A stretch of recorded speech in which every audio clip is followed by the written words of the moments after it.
بہت اچھا مشترکہ نظام زندگی بہت اچھا تھا جب ایک دوسرے کے حقوق کا پتہ تھا. اب حقوق کا نہیں پتہ، لہٰذا ادھر سے آگ، ادھر سے آگ، ادھر سے آگ، ادھر سے آگ.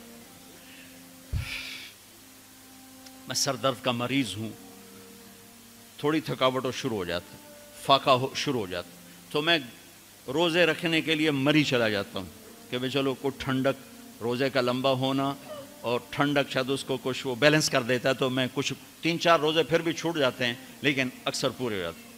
تو بھوربن میں وہاں ایک جگہ میں ٹھہرتا ہوں، تو عصر کے بعد میں تھوڑا بیان کرتا ہوں معاشرت پر. تو پہلی دفعہ جب میں وہاں ٹھہرا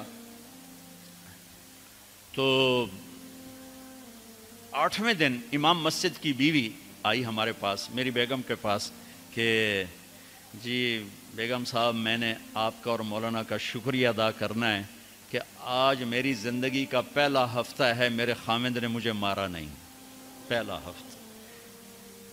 امام مسجد، امام مصلی پہ کھڑے ہونے والے، کہا پہلا زندگی کا ہفتہ ہے میرے خامند نے مجھے مارا نہیں، ورنہ میری ہر دوسرے دن پٹائی ہوتی تھی. اور 10ویں دن امام صاحب خود آ گئے، کہا مولانا صاحب ہمیں پتہ ہی نہیں تھا زندگی کیسے گزار، ہمارے جو ماحول میں تھا ہم وہی کر رہے تھے. کہ میرے بہنوئی نے میری بہن کی ایک دفعہ ٹانگ توڑی، ایک دفعہ بازو توڑا، اور عالم دین ہے، عالم دین ہے. ہمیں کسی نے یہ بتایا نہیں تھا، ہم نے زندگی میں پہلی دفعہ یہ باتیں آپ کے منہ سے سنی کہ زندگی کیسے گزار. تو فرحان کی زندگی فتوے سے نہیں چلے گی کہ میں مفتی نعیم کا بیٹا ہوں، یہ تو حسن اخلاق سے چلے گی، میٹھے بول سے چلے گی. میرے نبی حضرت عائشہ کو لقمے بنا کے کھلاتے تھے، کوئی اظہار عشق تھا، اللہ کی قسم اظہار تعلیم تھا، تعلیم تھی. سکھایا کہ زندگی گزارنی کیسے. ان کو آٹا گوندھ کے دیتے تھے، چونکہ ابھی شروع میں ان کو آٹا گوندنا نہیں آتا تھا، تو آٹا گوندھ کے دیتے تھے. اور عرب بڑی بڑی بوٹیاں پکاتے تھے، تو حضرت عائشہ بوٹی اٹھا کے ایسے نوچتیں اور پھر رکھ دیتیں. تو اللہ کے نبی بوٹی اٹھا کر جہاں سے حضرت عائشہ نے نوچا ہوتا تھا وہاں سے نوچ نوچ کے دکھا کے کھاتے تھے. میرے رب کی قسم اظہار یہ ہمیں تعلیم دی ہے کہ زندگی کیسے گزاریں. پھر بڑے بڑے پیالے ہوتے تھے پانی پینے کے، چھوٹے گلاس نہیں. چھوٹا گلاس تو بخل کی نشانی، اب تو اور چھوٹے ہو گئے کہ کپ کو گلاس بنا دیا. میرے بچپن میں مجھے یاد ہے اتنا بڑا گلاس ہوتا تھا، اور ڈیرے میں جتنے مہمان ہوتے تھے، کچی سڑکیں ہوتی تھیں، مہمان کوئی ہمارے رشتہ دار یا دوست نہیں، راہگیر مسافر ہوتے تھے، ہر مہمان کو دودھ پلایا جاتا تھا رات کو. چونکہ جانور زیادہ ہوتے تھے تو ہمارا اکرام زیادہ سے زیادہ یہی ہوتا تھا، تو ہم سارے مہمانوں کو دودھ پلاتے تھے. تو ایک مہمان آیا ہمارے دادے کا زمانے کا، چاچا لال. اب گلاس چھوٹے ہو چکے ہیں، تو وہ جب نوکر نے دودھ پیش کرنے کے لیے نا آگے بڑھا تو اس نے گلاس دے کر کہنے لگا پتر میں نہیں پیندا. سمجھ رہے ہو پنجابی سمجھ رہے ہو نا؟ پتر میں نہیں پیندا. اس نے کہا چاچا کیوں نہیں پینا ہے؟ کہ دو تو ود پیواں تے بے غیرت بنا تے دو نال میرا گزارا کوئی نہیں، لے جا.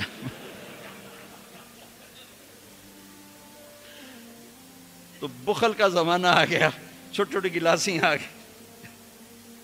تو بڑے بڑے گلاس ہوتے تھے، تو اما عائشہ رضی اللہ عنہا پانی پی رہے ہیں، رکھ دیا. میرے نبی اٹھا کر جہاں حضرت عائشہ کے ہونٹ لگے ہوتے تھے وہاں ہونٹ رکھ کے پانی پیتے تھے. صرف تعلیم. جس ہستی نے اللہ کو آنکھوں سے دیکھ لیا ہو اس کو کسی چیز کی رغبت ہو سکتی ہے؟ جنت بھول جائے گی جب اللہ اپنا دیدار کرائیں گے، اب پردہ پوشی فرمائیں گے تو کہیں گے یا اللہ جنت نہیں چاہیے، تو چاہیے، بس تجھے دیکھتے رہیں، بیٹھے رہیں تصور جانا کیے ہوئے از لذت دیدارش، خسرو چتواں گفتن سر دادن و جان دادن نادیدہ رخ یارے. امیر خسرو کہہ رہے ہیں کہ یا اللہ بن دیکھے تیرے لیے لوگ سولیوں پہ چڑھ گئے، اوروں سے چر گئے، چھروں سے کٹ گئے. بن دیکھے تیرے عشق میں جب تجھے دیکھیں گے تو کیا حال ہوگا. از لذت دیدارش خسرو چتواں گفتن سر دادن و جان دادن نادیدہ رخ یار. تو جس ہستی نے اللہ کو دیکھا ہو ان کے لیے عورتوں کی کیا رغبت ہے. یہ صرف سکھانا. ایک حدیث سنا دے، ما تزوجت وما زوجت الا بوحی من السماء نزل به جبریل. لوگوں میں نے جہاں شادی کی، میں نے جہاں بیٹی دی، پہلے آسمان سے وحی آئی، پھر میں نے قدم اٹھایا. اللہ کی قسم ہمیں سکھانے کے لیے تھا، ہمیں سکھانے کے لیے۔ ہاں سفر سے واپسی ہو رہی ہے، ٹھیک ہے، آپ نے صحابہ سے کہا چلو بھائی تیز ہو جاؤ، وہ سارے تیز ہو گئے، یہاں تک کے نظروں سے غائب ہو گئے، ٹھیک۔ تو اب کون رہ گئے؟ ام عائشہ اور میرے نبی۔ تو ام عائشہ نہیں، میرے نبی نے کہا عائشہ دوڑ لگائیں، دوڑ لگائیں، لگائیں۔ اللہ اکبر، مفتی نعیم کا اتنا بڑا پیٹ، یہ دوڑ لگائے گا بیگم کے ساتھ؟ اور مولا منظور مینگل کا اس سے بھی بڑا ہو گیا، یہ لگائیں گے؟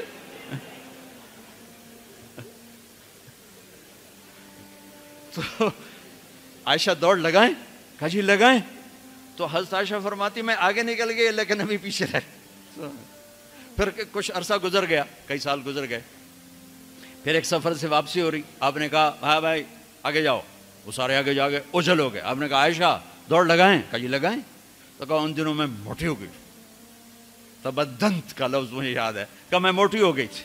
تو جب دوڑ لگائی تو لیکن ابھی آگے نکل گئے، تو آپ نے کہا عائشہ ہذہ بتلک، اب تو میں برابر ہو گئی۔ اللہ کی قسم زندگی سمجھانے کے لیے تھا۔ جہاد کا سفر سارا صحابہ کا قافلہ ہے، جنگ کا زمانہ ہے، دشمن چاروں طرف ہے، اور ہم ام عائشہ رضی اللہ عنہ اونٹ پہ بیٹھیں اور ہاتھ لگایا تو ہار غائب۔ فرمایا میرا تو ہار کوئی نہیں، میں تو نہیں جاؤں گی، میرا ہار ڈھونڈو۔ تو میرے نبی نے نہیں فرمایا چل بیٹھ، اتنے لوگوں کو تو پریشان کرتی ہے، تجھے پتہ نہیں میں نے سبق پڑھانا تو میرے پیچھے پڑ گئی،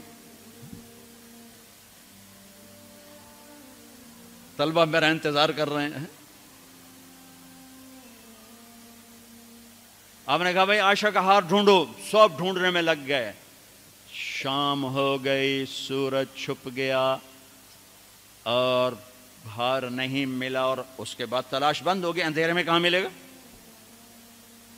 اب کیا ہوا؟ پانی رات کو عشاء میں ختم ہو گیا، فجر کی نماز کا وقت داخل ہونے والا ہو گیا، اور پانی کوئی نہیں، تیمم کی آیات نہیں اتریں۔ لوگوں نے ابو بکر کو تانے دینے شروع کہ تیری بیٹی کی وجہ سے اب نماز کا کیا بنے گا؟ ابو بکر غصے میں آئے ام عائشہ کے خیمے میں، تو اللہ کے نبی گود میں سر رکھے سو رہے تھے۔ اب آپ تو باپ تھے، تو آ کر اب بول تو سکتے نہیں، اور چہرے سے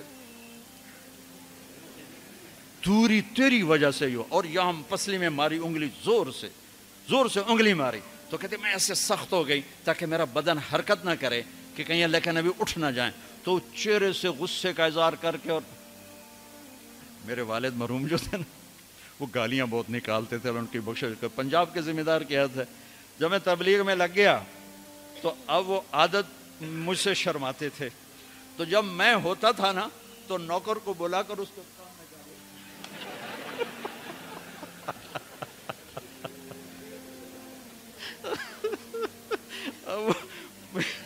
جوانی کی عادت بڑھاپے میں تو جا نہیں سکتی تھی، تو پھر وہ آہستہ آہستہ گالیاں نکال اپنا کوٹا پورا کر لیتے تھے۔ تو ابوبکر صدیق رضی اللہ عنہ میں کہ کہیں بھائی اللہ کے نبی اٹھنے کرتے رہو، انگلی مارتے رہے، تو اللہ نے آیات تیمم اتار دی۔ اس موقع پر تیمم کی آیات پہلی دفعہ 8000 سال میں یہ ہونے لگا ہے۔ بھلا مٹی سے آدمی صاف ہوتا ہے اور گندا ہو جاتا ہے؟ اللہ کہا نہیں نہیں، فتیمم، چلو تیمم کرو۔ اب سارے صحابہ میں خوشی کی لہر، اور سعد بن عبادہ کہنے لگے اے آل ابو بکر، یہ پہلی تو نعمت نہیں ہے جو تمہارے گھرانے کے طفیل ہمیں ملی ہے، اس سے پہلے بھی بڑی نعمتیں تمہارے گھر کی طفیل ہمیں ملی ہیں۔ اللہ نے تیمم کی آیت اتار دی۔ میرے نبی نے قافلے کو نہیں چلایا، یہاں تک کہ حضرت عائشہ نے کہا اچھا یا رسول اللہ اب چلیں، ہار کو چھوڑیں۔ پھر میرے نبی چلے، اور جب اونٹنی کو اٹھایا تو ہار اس کے نیچے پڑا ہوا تھا، وہ سارا باہر ڈھونڈتے رہے، ہار نیچے چلا گیا تھا گر کر۔ یہ میرے نبی کی زندگی ہے، یہ مینگل صاحب سے کہتا ہوں پڑھائیں، مفتی نعیم سے کہتا ہوں یہ زندگی پڑھائیں، کہ ان کی بیویاں ان کو دعائیں دیں، ان کے ماں باپ ان کو دعا دیں، ان کی اولاد ان کو دعا دے۔ وہ باپ نہیں ہے جس کو دیکھ کے بچے ڈر جائیں، وہ تھانے دار ہے، تھانے دار بیٹھا ہوا ہے۔ وہ استاد نہیں جس کو دیکھ کے شاگرد ڈر جائے، وہ تھانے دار ہے۔